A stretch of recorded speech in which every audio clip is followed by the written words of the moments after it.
Hi, my name is Jonathan, and I'd like to encourage you to cultivate and foster dynamic relationships in your life, because doing so actually increases your baseline intelligence.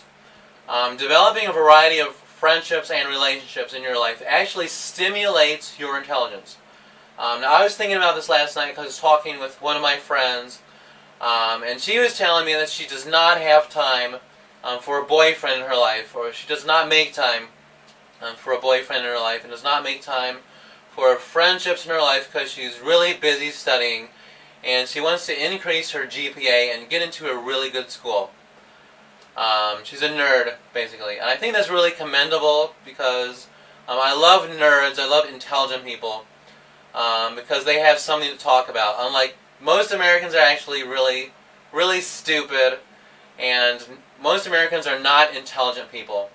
And I cannot relate to most Americans and cannot talk with them because they have nothing to talk about. They're really shallow. So I love nerds, I love intelligent people because I have something to talk about with intelligent people.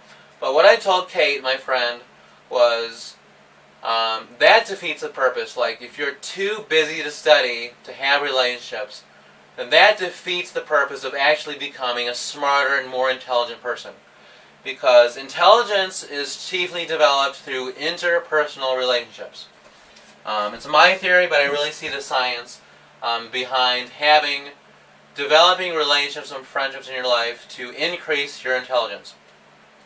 Because, like, dialoguing with people about each other's, you dialoguing with others about your own values and your own ideas, dialoguing with others about your ideas, values, worldview, basically, that stimulates your brain and actually increases your intelligence. Because intelligence is not static. It's not a static state. Intelligence is something that's developed and it's dynamic. Intelligence is inherently dynamic.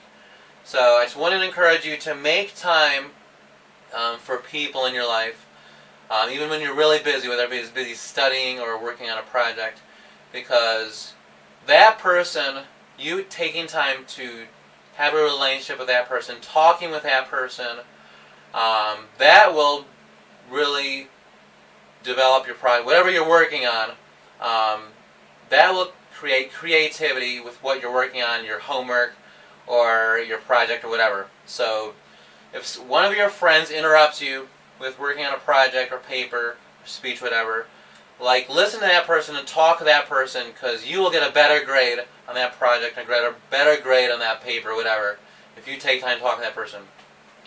Now, I do not mean talking to stupid people.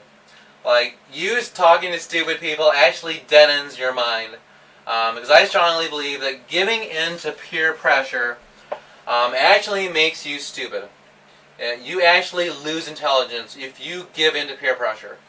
And the context I'm talking about is you hanging around stupid people, not challenging their ideas, and partying a lot. Partying a lot actually makes you a stupid person as well, because partying does not involve any critical thinking.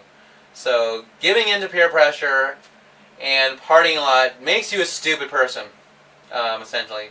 So anyway, like, it's my theory about intelligence, chiefly based off of interpersonal relationships, because interpersonal relationships, dialoguing with other people dynamically, it involves every facet of intelligence. It involves your mind, involves your body, involves your heart, and involves your spirit. So that is the reason why intelligence is chiefly based on interpersonal relationships.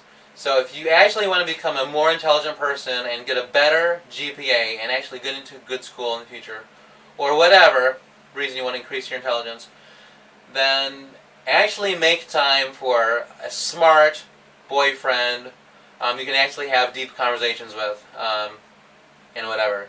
So that's all I wanted to say, and I love you very much. Bye.